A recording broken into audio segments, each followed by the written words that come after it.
कुछ दिन पहले मैंने एक शादी देखी, पर नहीं, मैं आपको एक क्रिसमस ट्री की कहानी सुनाता हूँ।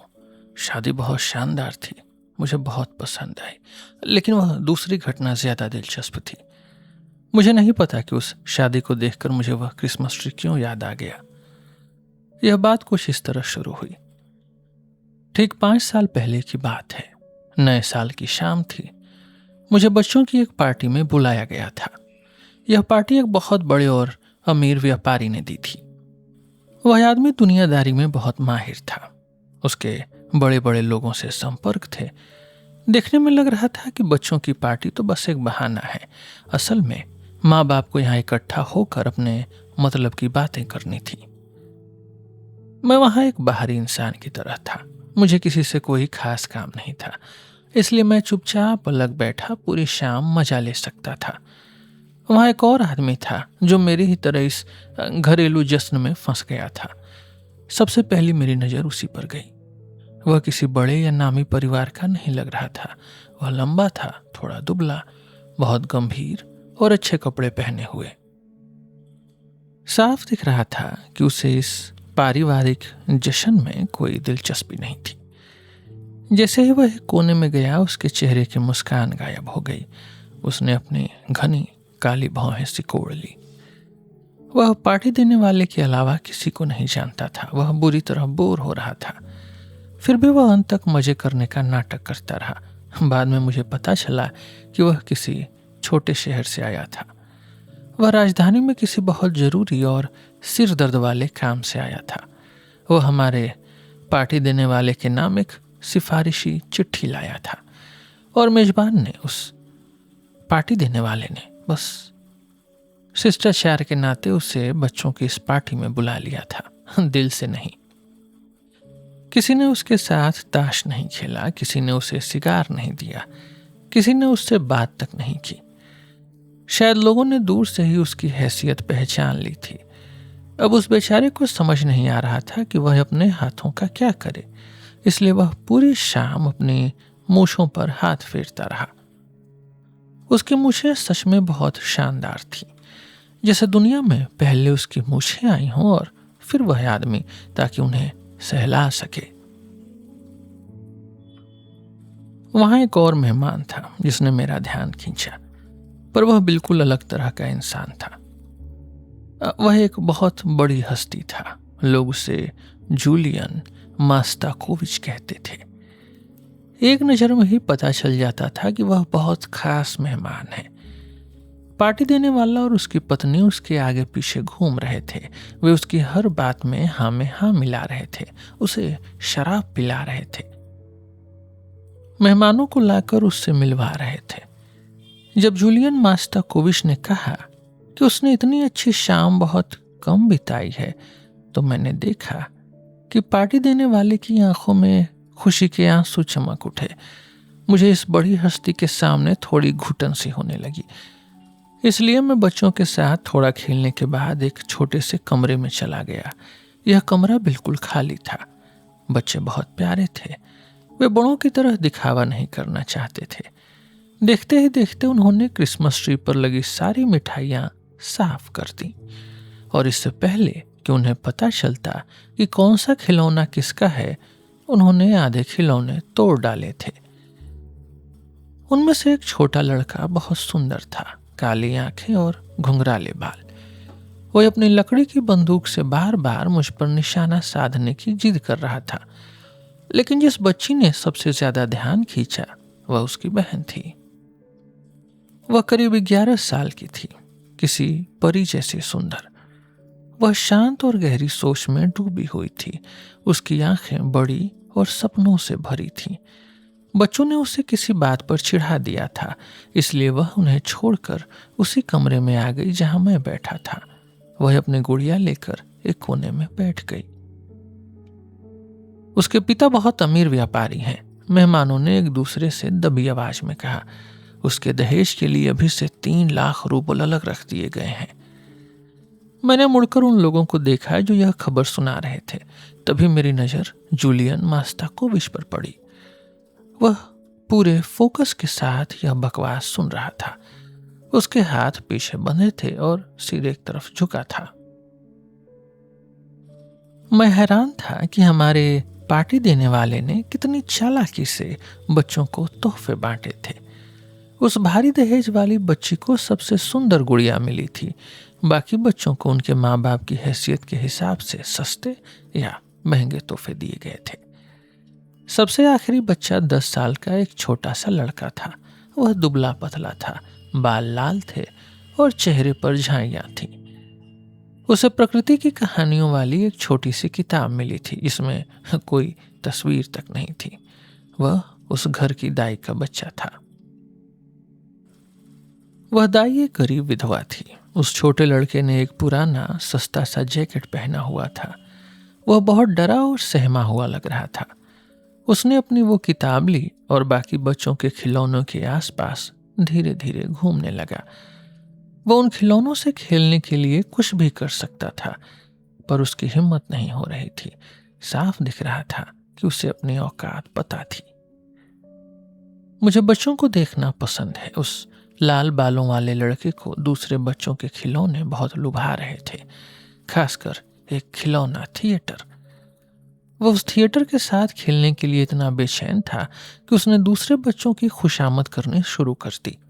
वह मुस्कुराया और उनके साथ खेलने की कोशिश करने लगा। उसके पास सिर्फ एक सेब था। उसने वो सेब एक मोटे लड़के को दे दिया, जिसकी जेबें पहले से ही मिठाइयों से भरी थी। उसने एक और बच्चे को अपने पीठ पर भी बिठा लिया, सिर्फ इसलिए ताकि वे उसे उस थिएटर के पास रहने दें।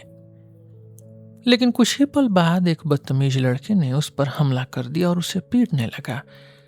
बेचारे की रोने तक की हिम्मत नहीं हुई। उसकी माँ आई और उससे कहा कि वो दूसरे बच्चों के खेल में दखल न दे। वह धीरे से खिसक कर उसी कमरे में आ गया जहां मैं और वो छोटी बच्चे बैठे थे। बच्ची ने उसे अपने पास बैठने दिया और वे दोनों मिलकर उस महंगी गुड़िया को कपड़े पहनाने लगे। करीब आधा घंटा बीत गया। मैं पौधों के पीछे बैठा ऊँघने लगा था। मैं आधा अधूरा उन दोनों बच्चों की बातें सुन रहा था। तभी अचानक जूलियन मास्ताकोविच कमरे में आया। वह बच्चों के शोर शराबों का फायदा उठाकर बाहर से खिसक आया था। मैंने अपने कोने से देखा था कि कुछ ही देर पहले वह उस अमीर लड़की के पिता से बड़े चाव से बात कर रहा था। उन दोनों की अभी अभी पहचान हुई थी। वह थोड़ी देर खड़ा रहा, कुछ सोचता रहा और खुद से बड़बड़ाता रहा, जैसे अपनी उंगलियों पर कुछ गिन रहा हो। 3 लाख, 3 लाख, 11, 12, 13, 16, 5 साल में। मान लो 4% ब्याज, 5 गुना 12, 60। मान लेते हैं कि 5 साल में यह 4 लाख हो जाएगा। पर वो चालाक लोमड़ी 4% पर तो नहीं मानेगा। उसे शायद 8 या 10% मिलता होगा। मान लो 5 लाख। हाँ, कम से कम 5 लाख तो पक्का है। और उसके ऊपर जो भी मिलेगा वो पॉकेट मनी के लिए। उसने अपनी नाक साफ की। वह कमरे से बाहर जाने ही वाला था कि उसकी नजर उस लड़की पर पड़ी। वह वहीं रुक गया। पौधों के पीछे होने की वजह से उसने मुझे नहीं देखा। वह लालच और खुशी से कांप रहा था। शायद उसका यह हिसाब किताब ही उसे इतना बेचैन कर रहा था। वह अपने हाथ मलता रहा। वह बहुत उत्साहित लग रहा था। आखिरकार उसने अपनी भावनाओं पर काबू पाया। उसने अपने फ्यूचर की उस दुल्हन को पक्के इरादे से देखा। वह उसकी तरफ बढ़ना चाहता था, पर पहले उसने इधर उधर देखा। फिर जैसे कोई चोरी कर रहा हो, वह दबे पांव बच्ची के पास गया। उसने मुस्कुराते हुए झुककर बच्ची का माथा चूमा। उसका आना इतना अचानक था कि बच्ची डर के मारे चीख पड़ी। तुम यहाँ क्या कर रही हो मेरी प्यारी बच्ची? उसने इधर उधर देखते हुए बच्ची का गाल खींचते हुए फुसफुसा कर कहा, हम खेल रहे हैं। क्या इसके साथ? जूलियन मास्ताकोविच ने लाल बालों वाले गरीब लड़के को तिरछी नजर से देखा। लड़के, तुम्हें बाहर जाकर खेलना चाहिए, उसने कहा। लड़का चुप रहा। वह बड़ी बड़ी आंखें फाड़े उस आदमी को देखता रहा। जूलियन मास्ताकोविच ने एक बार फिर सावधानी से चारों तरफ देखा और बच्ची के ऊपर झुका। तुम्हारे पास क्या है मेरी जान गुड़िया? जी। बच्ची थोड़ी सहम गई, उसके माथे पर लकीरें पड़ गईं। गुड़िया? और क्या तुम जानती हो कि गुड़िया किस चीज से बनती है? नहीं, उसने धीमी आवाज में कहा और अपना सिर झुका लिया। चिथड़ों से।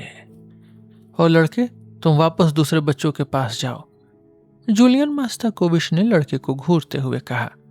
दोनों बच्चों के चेहरे उतर गए। उन्होंने एक दूसरे को कसकर पकड़ लिया। वे अलग नहीं होना चाहते थे। और क्या तुम्हें पता है कि उन्होंने तुम्हें यह गुड़िया क्यों दी? जूलियन ने अपनी आवाज और धीमी करते हुए पूछा। नहीं, क्योंकि तुम पूरे हफ्ते एक बहुत बहुत अच्छी बच्ची बनकर रही।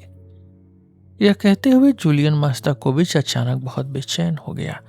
उसने चारों तरफ देखा। उसकी आवाज कांप रही थी। वह बेकरारी से फुसफुसाया, अगर मैं तुम्हारे माता पिता से मिलने आऊं तो क्या तुम मुझे प्यार करोगी? उसने उस प्यारी सी बच्ची को चूमने की कोशिश की, पर लाल बालों वाले लड़के ने देखा कि बच्ची रोने वाली है। उसने बच्ची का हाथ पकड़ लिया और उसके दर्द में खुद भी जोर जोर से रोने लगाया। इस बात पर जूलियन मास्ताकोविच आग बबूला हो गया। भागो यहां से, भाग, जाओ दूसरे कोने में अपने दोस्तों के पास। मैं नहीं चाहती कि वो जाए, मैं नहीं चाहती, आप जाइए यहां से, बच्ची चिल्लाई। उसे छोड़ दीजिए, उसे छोड़ दीजिए। वह लगभग रो रही थी। तभी दरवाजे पर किसी के कदमों की आहट हुई। जूलियन मास्ताकोविच चौंका और झटके से सीधा खड़ा हो गया। लाल बालों वाला लड़का और भी ज्यादा डर गया। उसने लड़की का हाथ छोड़ दिया। वह दीवार के सहारे सहारे खिसकते हुए डाइनिंग रूम की तरफ भाग गया। किसी का ध्यान न जाए इसलिए जूलियन मास्ताकोविच भी डाइनिंग रूम की तरफ चला गया। उसका चेहरा लाल टमाटर हो रहा था। शीशे में खुद को देखकर उसे शर्मिंदगी महसूस हुई। शायद उसे अपनी ही जल्दबाजी और बेकरारी पर गुस्सा आ रहा था। उसने अपने रुतबे और हैसियत की भी परवाह नहीं की। उसके लालच ने उसे एक लालची लड़के जैसा बना दिया था, जो सीधे अपनी चीज झपटना चाहता था।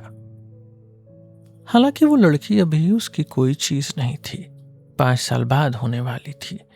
मैं भी उस महान आदमी के पीछे पीछे डाइनिंग रूम में गया। वहां मैंने एक गजब का नाटक देखा। जूलियन मास्ताकोविच गुस्से से आग बबूला हो रहा था। उसकी आंखों में जहर था। वह लाल बालों वाले लड़के को धमकाने लगा। लड़का पीछे खिसकता गया, यहां तक कि उसके पीछे हटने की जगह ही नहीं बची। उसे डर के मारे समझ नहीं आ रहा था कि वह कहाँ जाए। निकल यहां से, तू यहां क्या कर रहा है? निकल, मैं कहता हूं, आवारा कहीं क्या। यहां फल चुरा रहा है ना? ओहो, तो तू फल चुरा रहा है। निकल यहां से, जा अपने जैसों के पास। डरा हुआ बच्चा बचने की कोई राह न पाकर तेजी से मेज के नीचे घुस गया। उसके शिकारी का गुस्सा अब 7वें आसमान पर था। उसने अपनी जेब से एक बड़ा सा रुमाल निकाला और उसे कोड़े की तरह हवा में लहराते हुए बच्चे को मेज के नीचे से निकालने की कोशिश करने लगा। यहाँ मुझे बताना होगा कि जूलियन मास्ताकोविच एक भारी भरकम आदमी था। मोटा, खाते पीते घर का, फूले हुए गाल और निकला हुआ पेट। वह पसीने से लथपथ हो गया था और हाँफ रहा था। उसे उस बच्चे से इतनी नफरत या शायद जलन हो गई थी कि वह पागलों की तरह हरकतें कर रहा था। मुझे जोर से हंसी आ गई। जूलियन मास्ताकोविच पलटा। वह पूरी तरह झेप गया। एक पल के लिए वह अपनी महान हैसियत बिल्कुल भूल गया। उसी वक्त सामने वाले दरवाजे से हमारे मेजबान आ गए। लड़का मेज के नीचे से बाहर निकला और अपने घुटने और कोहनियां पोंछने लगा। जूलियन मास्ताकोविच ने झटपट अपने रुमाल से अपनी नाक पोंछने का नाटक किया। हमारे मेजबान ने हम तीनों को बड़े शक की निगाह से देखा, लेकिन दुनियादारी जानने वाले एक चालाक आदमी की तरह उसने इस मौके का फायदा उठाया। वह अपने इस बेहद खास मेहमान से अपना काम निकलवाना चाहता था। यह वही लड़का है जिसके बारे में मैं आपसे बात कर रहा था। मेजबान ने लाल बालों वाले बच्चे की तरफ इशारा करते हुए कहा, मैंने इसकी खातिर आपकी नेकी का फायदा उठाने की हिम्मत की थी।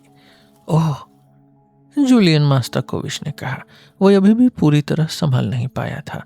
यह मेरी दाई का बेटा है, मेजबान ने मिन्नत करते हुए कहा। वह एक गरीब औरत है, एक ईमानदार अफसर की विधवा, इसलिए अगर आपके लिए मुमकिन हो। नामुमकिन, बिल्कुल नहीं, जूलियन मास्ताकोविच ने जल्दी से कहा। मुझे माफ कीजिएगा फिलिप एलेक्सेविच, मैं सच में कुछ नहीं कर सकता। मैंने पता लगाया था, कोई जगह खाली नहीं है, और वैसे भी लाइन में 10 लोग और हैं जिनका हक इससे ज्यादा है। मुझे अफसोस है। बहुत बुरा हुआ, हमारे मेजबान ने कहा। यह बहुत शांत और सीधा बच्चा है। मुझे तो यह एक बहुत ही शरारती और बदमाश लड़का लगता है, जूलियन ने मुंह बनाते हुए कहा। भाग यहां से लड़के, तुम अभी तक यहाँ क्या कर रहे हो? जाओ दूसरे बच्चों के पास। जूलियन खुद को रोक नहीं पाया और उसने मुझे तिरछी नजर से देखा। मैं भी खुद को रोक नहीं पाया। मैं सीधे उसके मुंह पर हंस पड़ा। वह मुड़ा और हमारे मेजबान से इतनी आवाज में पूछा कि मैं भी सुन सकूं, यह अजीब सा लड़का कौन है? उन्होंने आपस में फुसफुसाकर कुछ बात की और मुझे अनदेखा करते हुए कमरे से बाहर चले गए।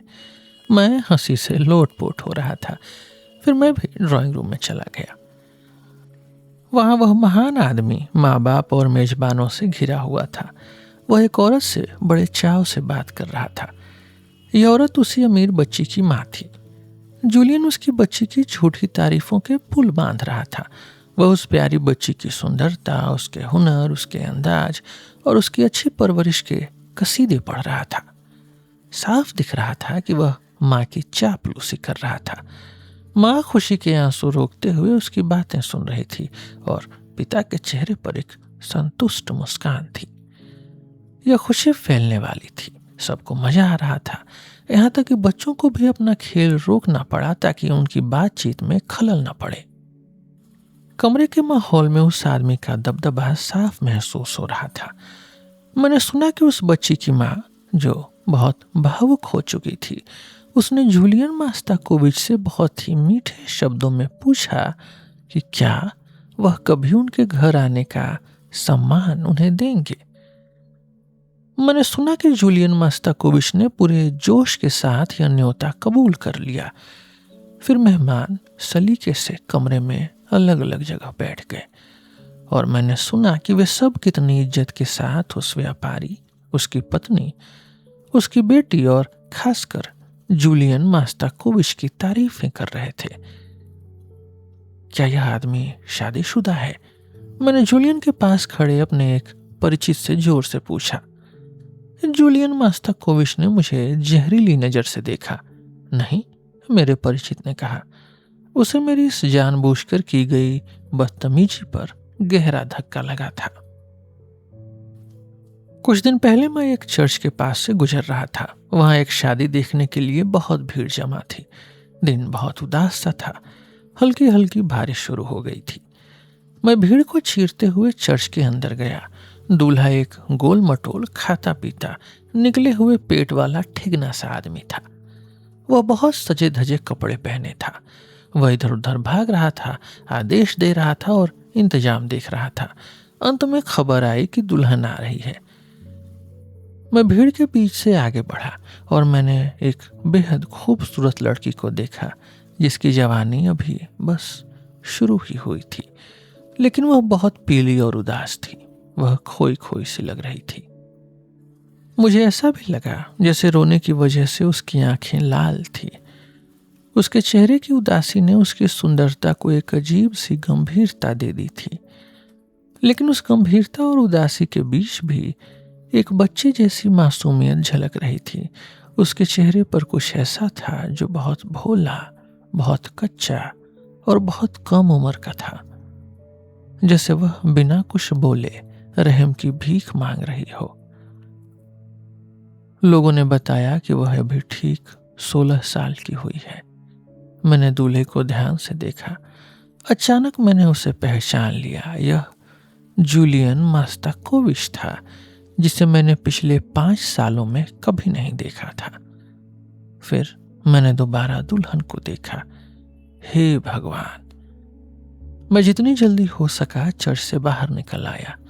भीड़ में लोग दुल्हन की दौलत के बारे में बातें कर रहे थे, उसके 5 लाख रूबल के दहेज के बारे में और उसकी भारी भरकम पॉकेट मनी के बारे में। इसका मतलब है कि उसका हिसाब बिल्कुल सही था। मैंने सड़क पर भीड़ से बाहर निकलते हुए सोचा।